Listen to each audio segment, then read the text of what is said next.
Hello, in this video I want to show you how to create custom schedules for Roborock S8. To do this, we'll need to click on the three dots inside the Xiaomi Home app, then move to the schedules.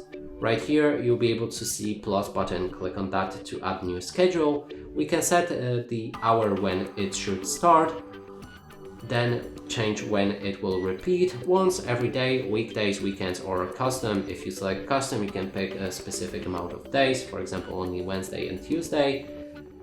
And there's also cleaning mode that you can switch between vacuum and mop, with sanction power that you can adjust, scrub intensity and water flow that you can adjust as well. You can also switch mop settings, vacuum settings with Mops Plus, or customize them if actually they are automatically applied, so never mind.